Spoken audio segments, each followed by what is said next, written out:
Kurucu Sağlar Başkanı Hürdağ Müslüman Zilesi Tertemiz Başkanı Lisan-ı Barış Gayesi Adalet heybesindeki muhabbetle davasına sevdalı işte huzurlarınızda Hürdağ'ımızın Hür Başkanı Sayın Zekeriya Yapıcıoğlu.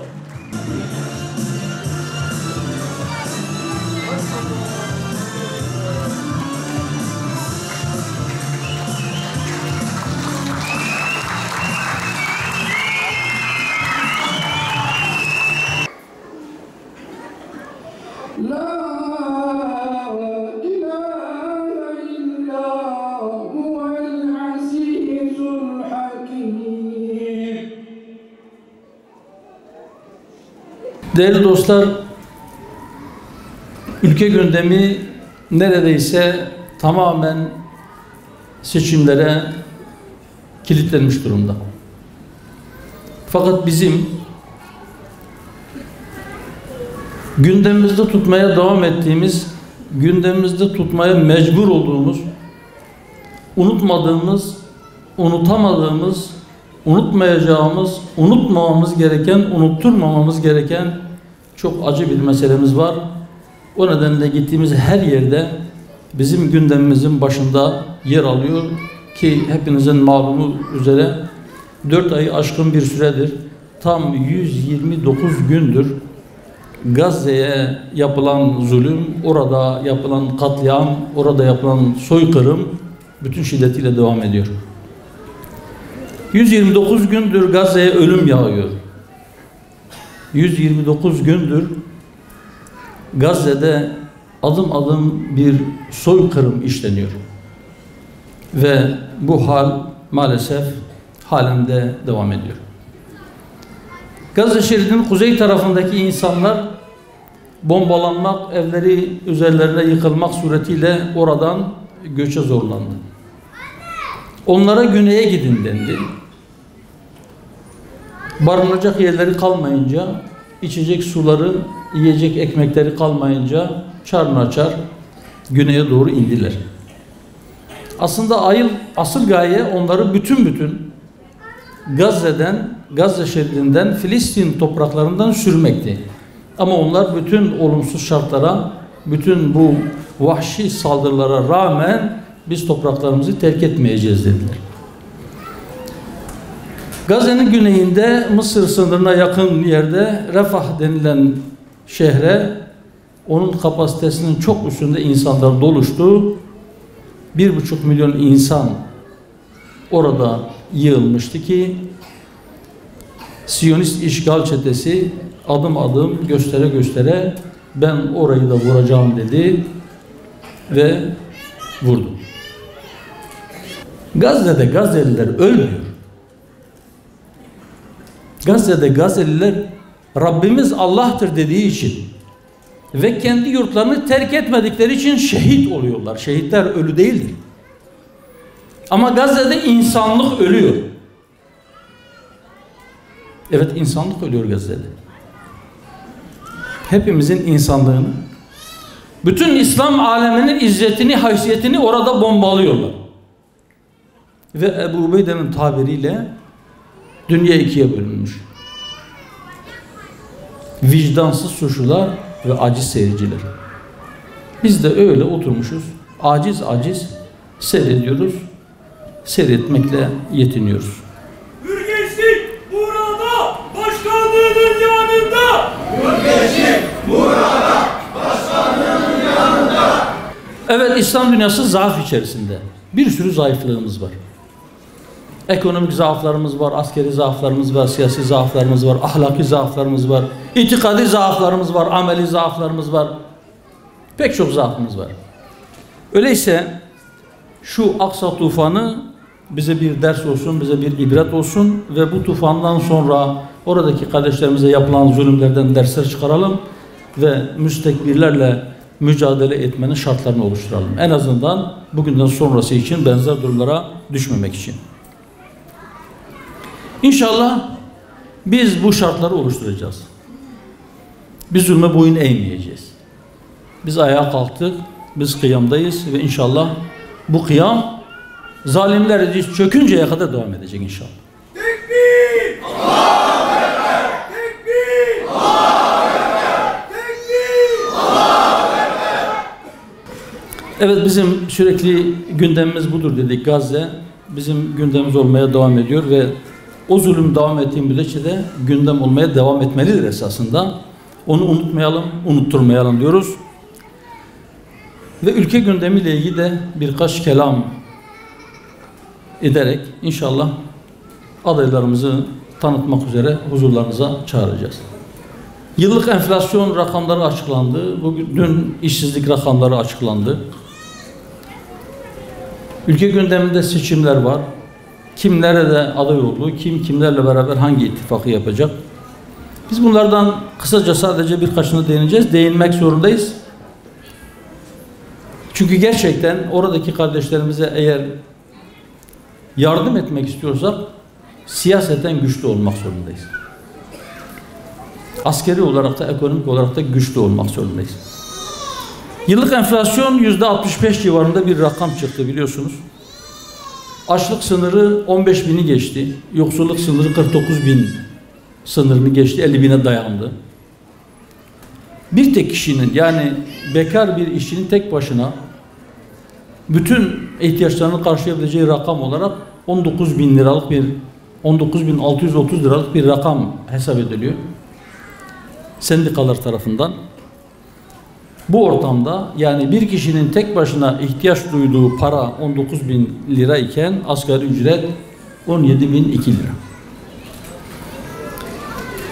Normal şartlarda asgari ücretin tarifine işçinin ailesinin de dahil edilmesi gerekirken, ki biz 12 yıldır mütemadiyen bunu söylüyoruz.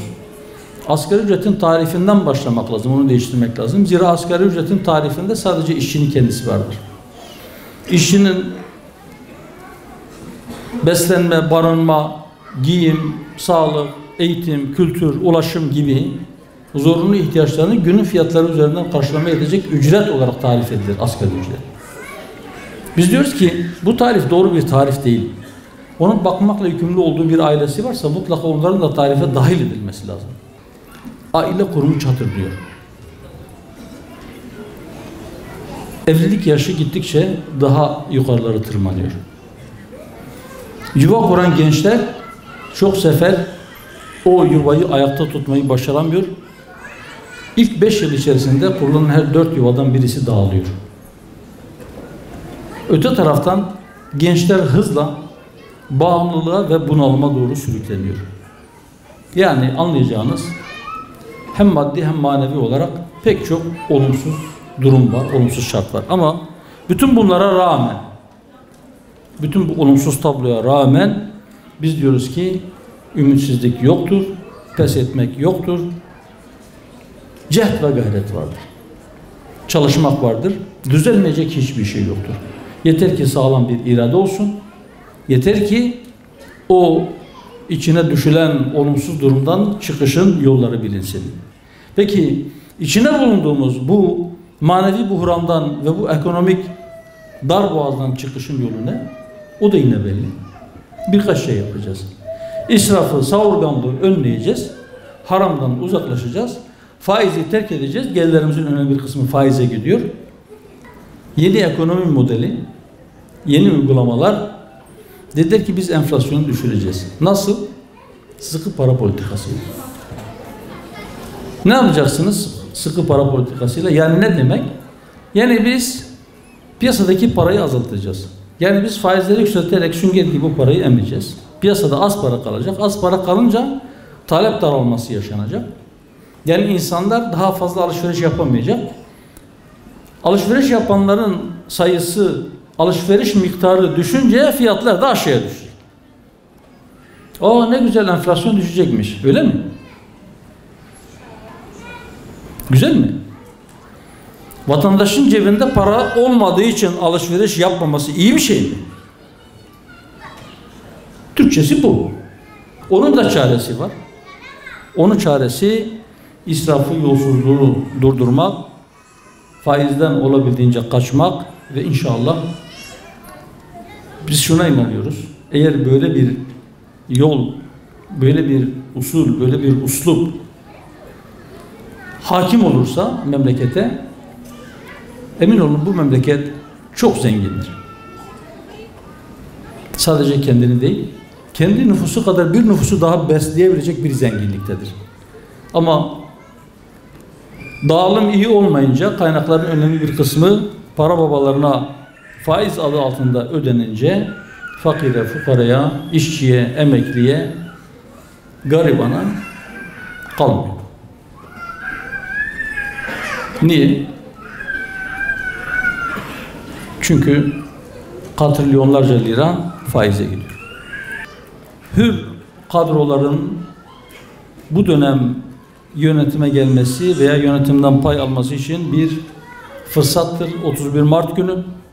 İnşallah diyoruz ki hür adayların yönetimde olduğu ya da yönetime ortak olduğu meclis içerisinde de olsa bir belediyecilik anlayışında inşallah israf ve savurganlık bizim belediyecilik anlayışımızda yoktur. Kayırmacılık bitecek ve Hüdapar'ın almış olduğu belediyelerin girişine rüşvet alan da veren de mel'undur hadis-i şerifi asılacaktır. Şeffaf bir yönetimle milletin parası son kuruşuna kadar milletin hizmeti için harcanacak. Çünkü bizim hayata bakışımız, bizim siyasete bakışımız, bizim idareye bakışımız kaynağını inancımızdan alan emanet kavramıyla en iyi izah edilebilecek bir yaklaşımdır, bir bakış açısıdır. Biz bu hayatın bize emanet edildiğine inanıyoruz. Bedenlerimiz bile bize emanettir. Evlatlarımız bize emanettir. Rabbim lütfeder yarın yönetim makamlarına gelirsek bileceğiz ki o makamlar da emanettir. O makamlarda bulunan kişilerin harcamaya yetkili olduğu kaynaklar da emanettir. Ve her birimiz bize emanet edilen şeyden sorulacağız. Bu nedenle biz diyoruz ki inşallah Hüdapar yönetiminde, Hüdapar'ın belediyecilik anlayışında şeffaf bir yönetim olacak. Halkın genelini ilgilendiren meselelerde milletin görüşüne başvurulacak. Yani geniş bir istişare ağı kurulacak ve inşallah yapılan her bir harcama son kuruşuna kadar milletin parası olduğu için onun hesabı millete verilecek ve ilan edilecek. Nereden ne geldi, nereye harcandı. Hüdapar'ın yönettiği şehirlerde inşallah çocuklar parka, oyun alanlarına, okula korkmadan gidecek. Sokaklarda herhangi bir tehlike olmayacak. İnsan eşrefi mahlukattır. Yaratılmışların en şereflisidir. Dolayısıyla insanın dışındaki her şey insana hizmet için vardır. İnsanı tehdit eden hiçbir şeye izin verilmeyecektir. Güvenli şehirler, güvenli sokaklar inşallah Hüdapar'la mümkün hale gelecektir. Belediyeye alamadığımız ama belediyeye meclis üyesi gönderdiğimiz yerlerde Allah'ın izniyle bizim gönderdiğimiz meclis üyelerimiz milletimizin adına orada bir denetçi olacaklar, murakip olacaklar. Yani sizlerin adına oradaki yönetimi, oradaki harcamaları denetleyecektir. Parti programımıza yazdık, 12 yıldır söylüyoruz. Diyoruz ki Allah'ın suyundan para alınır mı? İnsanların zorunlu ihtiyacı olan bir şey vatandaşlarımıza, özellikle dar gelirlere ücretsiz verilmelidir. Su ücretsiz olmalıdır, belli bir miktara kadar. Sınırsız ücretsiz su değil. O durumda israfın önüne kimse geçemez. Bir ailenin zorunlu ihtiyaçlarına yetecek kadar sudan ücret alınmayacak inşallah. Ondan sonrası kademeli bir şekilde ücretlendirilecek ve bu şekilde inşallah su israfı da önlenmiş olacak. Biz diyoruz ki bir beldede bir tek kişi açsa, bir tek kişi açlıktan ölüyorsa O beldenin bütün halkı bundan sorumludur. Ama en önce de o beldenin yöneticisi bundan sorumludur. Öyleyse diyoruz ki sosyal belediyecilik anlayışı gereği ve bizim inancımız gereği bizim kardeşlerimizin idare ettiği beldelerde bir tek kişi açlık çekmeyecek inşallah. Sosyal belediyecilikte açılacak aş evleriyle bu sorunun üstesinden geleceğiz Allah'ın izni ve inayetiyle. Rant değil, hizmet siyaseti olur Hüdapar Belediyeciliğinde ve inşallah diyoruz ki, hani biraz önce söyledim, gençlerle ilgili sorunlarımız var. Gençler aile kurmakta, yuva kurmakta zorlanıyorlar. Ürküyorlar hatta maddi imkansızlıklardan dolayı. Biz diyoruz ki belediyede aldığımız yerlerde inşallah gençlerimize katkı sunacak evlilik fonları kurulacak. Bunu da parti kurduğumuz günden beri dillendiriyoruz. Geçtiğimiz gün resmi gazetede yayınlandı biliyorsunuz. Aile ve Gençlik Bankası'nın kurulmasına dair. Yer altından çıkan petrol, gaz, kömür gibi madenlerden elde edecek gelirlerin %20'si ayrıca bu bankaya, yani o Aile ve Gençlik Bankası'na yatırılacak ve oradan gençlere bir imkan sağlanacak. Kredi şeklinde. Ama biz diyoruz ki kredi değil. Biz gençlere hibe olarak vereceğiz bunu. Evlilik yardımını. Allah'ın izniyle Hüdapar'ın aldığı belediyelerde gençlerin yuva kurmalarına çok ciddi katkılarımız olacak. Bu bir tercih değil, aslında bir zorunluluktur. Çünkü gençlerimize mutlaka yuva kurmalarında yardımcı olmak zorundayız. Şu anda sağlık hizmetleriyle ilgili olarak özellikle büyük şehirlerde kurulan sağlık tesislerinde çok ciddi mesafeler kat edildi. Ama özellikle kırsaldan büyük şehire hasta getiren insanların bazı sıkıntılar yaşadığını biliyoruz. Çokça talep de geliyor bize. Diyoruz ki inşallah Hüdapar'ın yönettiği belediyeler özellikle dışarıdan sağlık nedeniyle ziyaretçisi fazla olan şehirlere hastanelerin yakınlarında hasta yakınlarının istifade edeceği misafirhaneleri hizmete sokacağız. Asgari değil insani ücret diyoruz. Temiz bir su ve temiz bir çevre vaat ediyoruz. Görev başına gelecek olan kişi öncelikle o malın milletin malı olduğunu bilecek ve onu kendi malından, kendi canından daha iyi korumaya azmedecek, kararlı olacak. Önce koruyacak. Siz milletin malını son kuruşuna kadar en iyi şekilde korumaya kararlıysanız, her konunun uzmanı hiç kimse yoktur zaten.